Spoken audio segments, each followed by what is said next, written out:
Why, hello, welcome to Trucking with Liberty. Today we're just going to do a little update on how I'm doing as a carrier and discuss the changes I've made and what a difference it has made. So, the changes I have made, I have to thank, quite a few people: Snorelord, CDN, DIY, Semi, um, and some others that are not coming to my head are off the top of my head. Um, right now, the latest is I have got my dedicated run back. So, and for the same rate that they were paying back in the spring of this year. So I got that back um, because of the price hike of 123 load board and um, getting my dedicated run back. Right now, I have canceled the 123 load board effective at the end of this month. Still have access to it until the end of this month, but there's really not a need for me to have it, especially since I still have the Snorelord who is helping me dispatch when needed. A couple days ago, if you all saw the last stream, a couple days ago, I looked at a few trucks. Here, as I said in the last stream with Sterling, I wasn't as impressed with him as I thought I would be. I'll present this.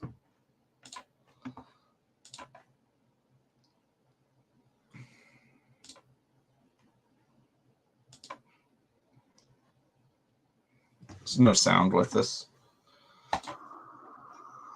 Actually. Well, no meaningful sound, I should say. The more I thought about it, the just not feeling it. This dealership, based off of what Sterling and some others commented yesterday, these are probably auction trucks. So I will not be pursuing them, especially since there are no maintenance records. The Peterbilt I was very interested in. They got it listed for $150,000, but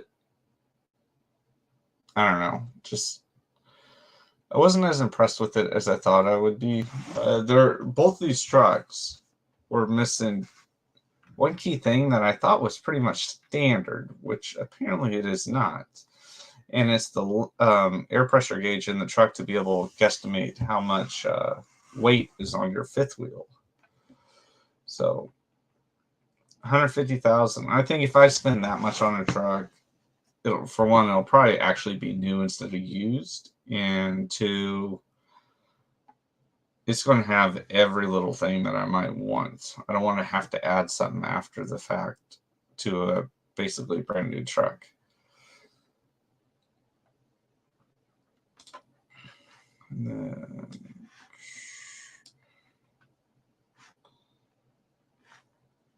But it is a nice looking truck. Like I said, for 150,000, probably pass on it.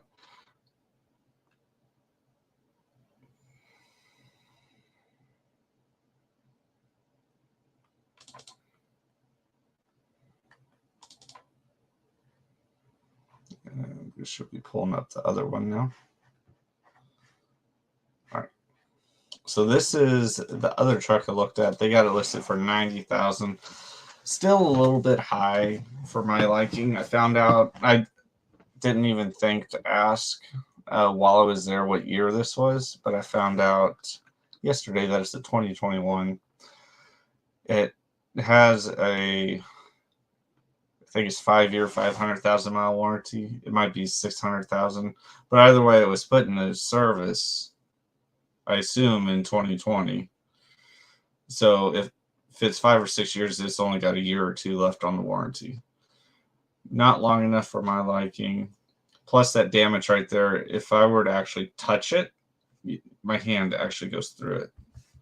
So not really what I'm looking for. What I did take back from looking at these trucks is there are plenty of trucks on the market.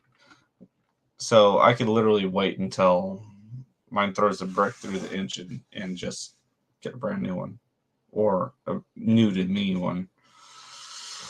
But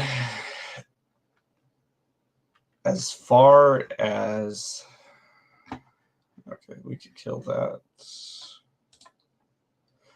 As far as me as a carrier, because of the relationships I built, I am on, well, I have access to 4 dedicated runs.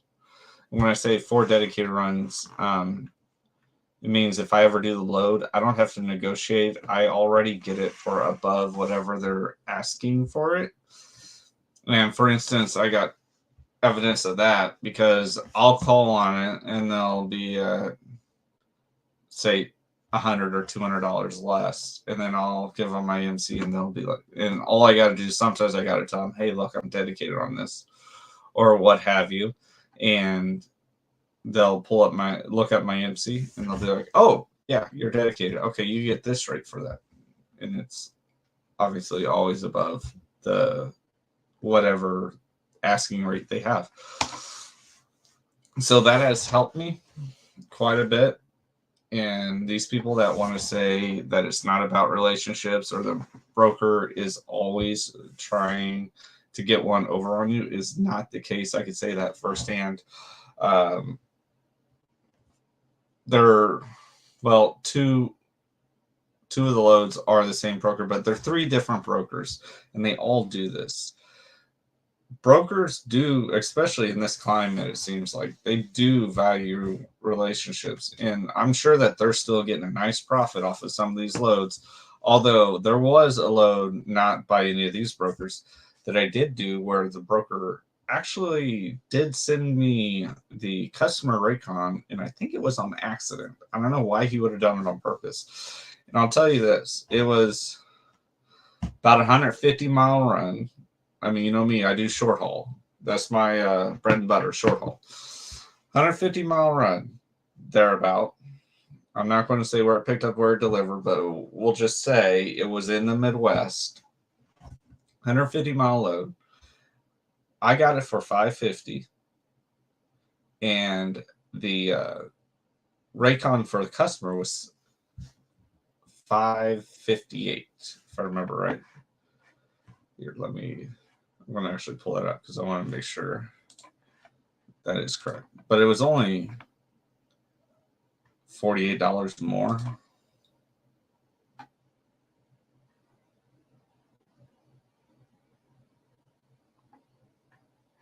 $598. I'm sorry. It was $598. So yeah, they only profited $48 on that, which I'm not going to complain about. That shows how low rates have gotten. I would have never expected that was that low of a rate. I would have assumed it was at least $700 that they were getting out of it. So that just shows how much brokers are actually struggling as well. This is not, I used to think it's just the brokers getting one over on us. That is not the case. They're struggling as much as us. And that is the whole reason that I believe they're trying to find good carriers. At least the ones I've worked with, a lot of them are trying to find good carriers. They can't afford service failures. And I think out of the whole time I've been in business, I think I only had 1 service failure that was actually my fault. And I'm pretty proud of that. So, I don't know. That's the latest update with me. It's right now. So, a little bit I'll tell you about the dedicated run. It is not one that most people would really want. So, I am going to have to start working 7 days a week because pick up in the evening, deliver overnight, and it's round trip.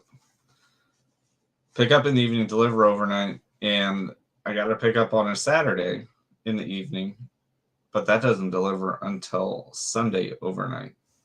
So yeah, it's not this gravy run where you just wake up in the morning, go run, do your thing, be back in the evening for dinner. No, it's going to mess up the schedule, but I'll be home every day. It goes right through the house. I've got it set up to where I will be home. It's just not in the evening.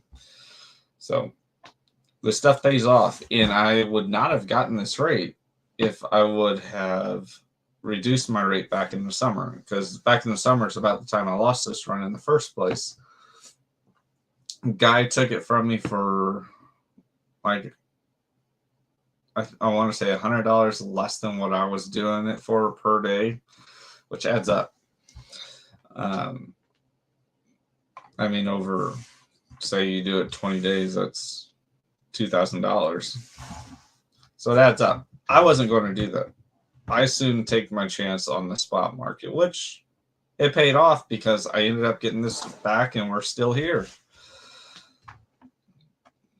So I'm pretty happy with the decisions we've made, and somehow this year, and I owe a lot to the mentors that I have. People say it's me. I say it's the mentor. I don't talk about this much on my channel, but I also do think that a lot of my blessings is because of God himself. Not trying to preach to you guys, but that's just my personal belief. But somehow this year, we've been more profitable this year than we were last year or the year before. And that was back when rates were a lot better than they are now. I mean, I was thinking about it today. I think my highest paying or highest profiting load that I ever done was, it was Burlington, Iowa, going to Aldi in Olathe, Kansas. That paid $3,000 probably 2 years ago. That's my highest profiting load ever. And now we're like, to get that lane, you might get 1,000, maybe. It's crazy. But I think I'm going to end it here unless anyone has something to say.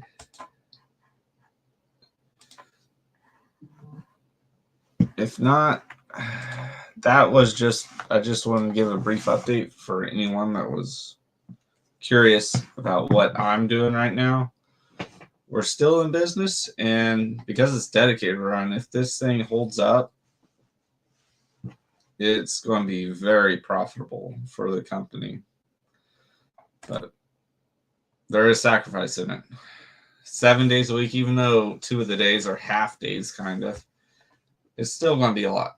So we'll see what happens. I have a feeling I'm going to have to end up having the broker just find someone to cover the weekend run, because I got 4 kids at home. I'll have to be getting home, but for the short term, we'll make it happen. But unless someone has something that they want to add, I'm just going to go ahead and end it here.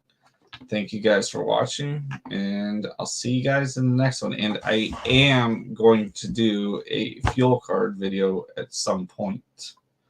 Fuel card comparison. I do want to get that done. I've just been really busy here lately, as you can tell. But if y'all need a fuel card, the one I recommend is DIY Semi Fuel Card. I actually got the application linked in the description if y'all are curious about it.